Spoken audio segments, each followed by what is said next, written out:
जय देवभूमि उत्तराखंड दर्शकों, आज मैं अपना एक नया टॉपिक लेकर आप लोगों के सामने उपस्थित हुई हूँ भूमिलता यूट्यूब चैनल पर।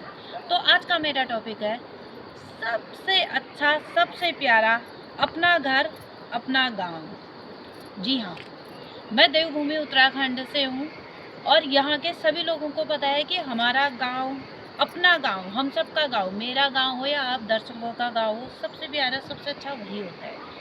आप ये देखो, सिर्फ अपने मन के भाव से नहीं, वास्तव में भी भले ही यहाँ के आप सीनरी देखो, यहाँ का हवा पानी देखो, शुद्ध हवा, शुद्ध पानी, हर चीज में अपना ही घर, अपना ही गांव बेहतरीन होता है। इसका सबसे अच्छा और सबसे सटीक उदाहरण देके मैं आप लोगों को बताना चाहूँगी। लॉकडाउन याद है?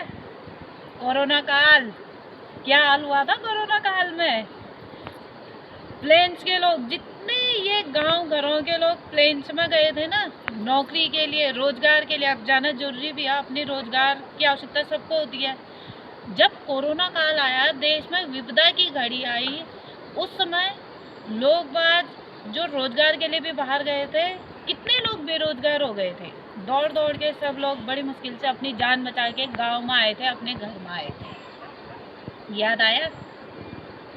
उस समय में जो गांव में रह रहे थे, सबसे सुख शांति पूर्वक वही लोग थे जो गांव में रह रहे थे।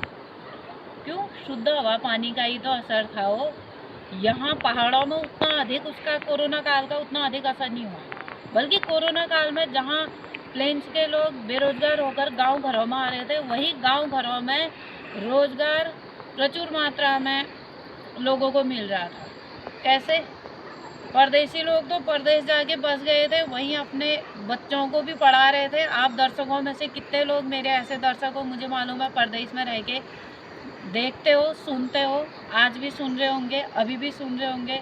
बल्कि एक नाम में लेना शायद उचित नहीं होगा, लेकिन मेरा एक नाती है जो कि परदेश में बाहर ही रहता है, शहर में, बड़े नगर में। वहाँ पर से क्या नाम कहते हैं, बोलता भी है वो अपने मम्मी पापा को कि अरे मम्मी पापा, अम्मा की वीडियो आ गई। तो बेटा आज भी मम्मी पापा को भी सुना देना और दिखा भी देना, और धन्यवाद कि आप अपने मम्मी पापा को भी दिखाते हो। तो कोरोना काल में जब लोग आज अपने शहरों से, रोजगार क्षेत्र से घर को आए, तो गांव घरों में उनके पास, जिनके पास अपने मकान थे, अपने घर थे, उनका तो ठीक ही हुआ, वो अपने घर में रहे, मम्मी पापा के साथ रहे, सास ससुर के साथ रहे। लेकिन जिन लोगों ने परमानेंट गांव छोड़ दिया था, वो लोग घर आए, तो कुछ लोग पंचायत घर में रहने की किसी की व्यवस्था की गई, किसी की व्यवस्था प्राथमिक विद्यालय में की गई, किसी की जो भी सरकारी संस्थान या खाली पड़े घर थे, कमरे थे, उनमें कहीं ना कहीं उनकी रहने की व्यवस्था की गई थी। 14 दिन का क्वारंटीन करने का नियम था। ये आप लोगों को याद आ गया होगा, भूल भी गए होंगे तो मैं याद दिला देती हूँ।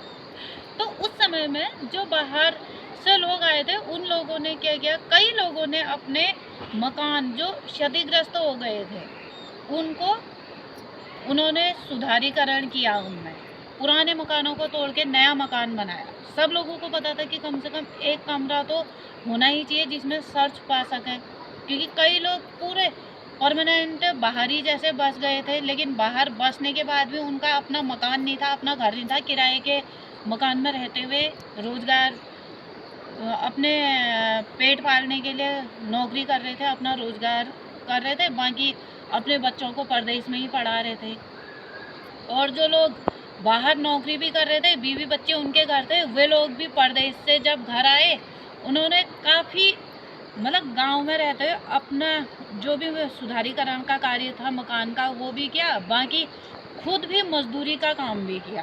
क्योंकि गांव में, अगर गांव में ना, गांव घर में अगर छोटे छोटे कंकड़ भी फोड़ो, कंक्रीट भी बनाओ, तो मकान के समय वो काम लग जाते हैं, वो भी बिक जाते हैं, पत्थर भी बिकता है। रोजगार तो हुआ ही। जहाँ पर प्लेन्स के लोग बेचारे बेरोजगार होकर गांव घरों में आ रहे थे, वहाँ गांव घर में उन्हें कम से कम पेट भरने के लिए रोजगार मिला, उन्हें रोजगारी मिली, दिहाड़ी मिली। मनरेगा, मनरेगा का नाम भी अधिकांश सभी लोगों ने सुना होगा, जानते भी होंगे। उसके अंतर्गत भी कार्य किया। गांव में ग्राम प्रधानों ने कितने वो मार्ग बनवाए, रास्ते बनवाए, शौचालय बनवाए और स्नानागार बनवाए, तो रोजगार यहाँ लगातार लगे रहा। और उसके अलावा कृषि कार्य, गांव घरों में कितने लोगों ने, जिन्होंने कृषि कार्य छोड़ भी दिया था, लॉकडाउन के दौरान कृषि कार्य का कार्य शुरू किया, तो उससे देखो अपने घर की खेती, अपने घर की उपज, अपने घर का ताज़ा अनाज, अपने घर का ताज़े फल, ताज़ी सब्जियां खाई, तो उसकी उन्हें थोड़ी बहुत आदत भी हो गई। और दूसरी बात, जैसे अपने घर में क्या होता है, मैं हूँ व्यक्तिगत रूप से बता रही हूँ, मुझे अधिक खेती बाड़ी नहीं आती, क्योंकि मैंने शादी से पहले कभी कुछ किया नहीं था। शादी के बाद ही जो कुछ थोड़ा बहुत सीखा वही है, और उसी के आधार पर, जैसे मैंने आपको पहले भी बताया था, मेरी अन्य वीडियो में भी देख सकते हैं, नींबू के पेड़ मैंने लगाए हैं, तो नींबू मैं भी दूसरों को देती हूँ, वो लाभ दूसरों को भी प्राप्त होता है। और दूसरे लोग, किसी की हरी सब्जी होती है, गडेरी होती है, तो वो लोग भी अपनी सब्जियां दूसरे को देते हैं। तो गांव घरों में जो फ्री में एक दूसरे को आदान प्रदान किया जाता है ना, जहाँ वैच पैच होना है, वो भाव भी गांव घरों में बहुत अधिक है।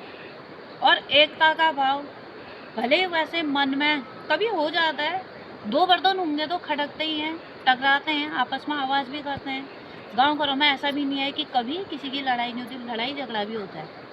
जब लड़ाई होगी उसमें लड़ते भी हैं, लेकिन जब आवश्यकता होती है, साथ भी कौन देते हैं, अड़ोसी पड़ोसी साथ देते हैं। वो तो खैर वहाँ भी होता ही होगा, लेकिन जितना प्यारा, जितना अच्छा अपना गांव, अपना घर होता है, उससे अच्छा कहीं नहीं हो सकता। देखो, जिस कोरोना काल में जिन बड़े बड़े शहरों में लोग रहते हैं, शहरों के दीवाने हुए रहते हैं कि हमें तो शहर पसंद है, गांव हमें अच्छा नहीं लगता, उस शहर ने, उस जगह ने उन लोगों को उस समय शरण नहीं दी। उस समय लोग भी डरे हुए थे कि अरे जाओ जाओ अपने घर जाओ। लोगों को भी ये था, अपने घर पहुंच जाएंगे तो शायद हम जिंदा रह जाएंगे। लोग कैसे कैसे अपने घर आए थे, वो स्थिति हमने देखी है। और इसी बीच में कुछ समय पूर्व बेरीनाग का मेला लगा था, मैं उस मेले में गई थी, तो वापस आते समय मुझे एक महिला मिली। वैसे कई लोग मिलते रहते हैं, वो हमारे ज़्यादा दूर की नहीं थी, हमारे पहाड़ की महिला थी, जो प्लेन्स से घर आई थी और फिर प्लेन्स वापस जा रही थी।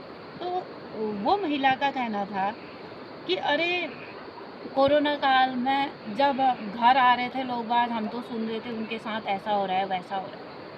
तो ऐसा वैसा कुछ भी नहीं हो रहा था। 14 दिन का क्वारंटीन जो हो रहा था, वो किस लिए था? अपनी सुरक्षा के लिए, अपनों की सुरक्षा के लिए। क्यों? अगर बीमारी एक को होगी, वो तो एकदम हवा में फैलने वाली, छू कर फैलने वाली थी, एक से दूसरे में हो रहा था। लेकिन अगर सावधानी कर दो तो किसी को कुछ नहीं हो रहा था।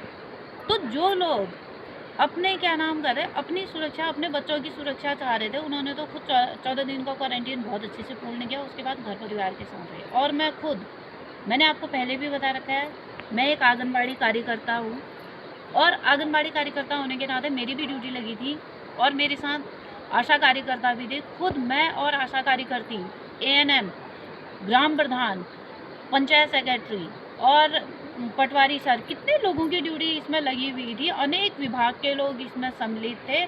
तो हम लोग खुद जो गांव घरों में आ रहे थे, खुद मैं और आशा कार्यकर्ता लोकल स्तर पर जो परदेश से लोग आते थे, हम उनसे मिलने के लिए जाते थे, उनसे बातें करते थे, उन्हें जानकारी देते थे कि आप लोगों ने क्या करना है और क्या नहीं करना है। तो सभी लोगों ने कहना माना, सब लोगों ने बहुत अच्छे से अपना क्वारंटीन पूरा किया और सेहतमंद हैं, भगवान की दया से अभी भी स्वस्थ हैं, मस्त हैं। तो और उसके बावजूद हमारी सुरक्षा का भी विशेष ध्यान रखा जा रहा था। हम लोगों को समय समय पर कभी भी अगर चेकअप होता था, हम लोगों का तुरंत चेकअप हो रहा था कि अरे कहीं कोरोना तो नहीं हो गया है। तो कितने बार टेस्ट खुद मैंने कराया, एक बार भी कोरोना पॉजिटिव नहीं आया, हर बार नेगेटिव निकला। हर बार हम टेस्ट करवाते थे। क्यों? हमें भी तो अपने बच्चों की सुरक्षा की चिंता थी, अपनी सुरक्षा की चिंता थी। ये किसका असर था? गांव घर के शुद्ध पानी और शुद्ध हवा का असर था। तो इसलिए आप लोग भी जब भी समय मिले गांव आया करो, गांव में देखा करो, गांव में क्या होता है, कैसे होता है। और मुझे बहुत खुशी है, अभी देखो असौच का महीना चल रहा है। आप सोचोगे कि असौच में भी ये कितना बोल रही है। असौच में असौच का भी काम किया, उसकी भी मैंने वीडियो डाली है इसी भूमिलता बोरा यूट्यूब चैनल पर। असौज में कई लोग मजाक बनाते हैं कि अरे पहाड़ से सास का जवाब आया है कि सिर्फ मंगशिरा महरमा आला दाल आल लिजाड़ी या फिर बुध का नीले आला। तो हमारे गांव में बेटे भी आए असौज में बुध करने के लिए, बहुएं भी आई। ये मजाक तक सीमित तो ठीक है, लेकिन इतना अधिक भी मजाक नहीं बनाना चाहिए, क्योंकि वास्तव में गांव की महिलाएं हो या गांव के पुरुष हो, काम के समय सब लोग काम करने के लिए आते हैं। क्योंकि अकेले गांव में जो सिर्फ अगर मान लो एकल परिवार अधिक हो गए आजकल, पहले ज़माने में चलता था संयुक्त परिवार, वर्तमान में चलता है एकल परिवार। तो एकल परिवार का व्यक्ति अकेले कितना काम कर लेगा। और विशेषकर धान कटाई जब होती है, धान काटना, धान चूटना, इतना अधिक समय, इतनी अधिक मेहनत लगती है कि अकेले व्यक्ति के बस की बात नहीं होती।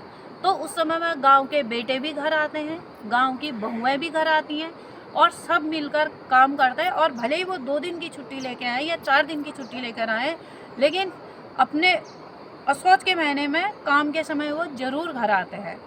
तो आप लोगों से विनती है कि असौज के महीने में गांव की बहुओं की मजाक बनाना बंद करिए।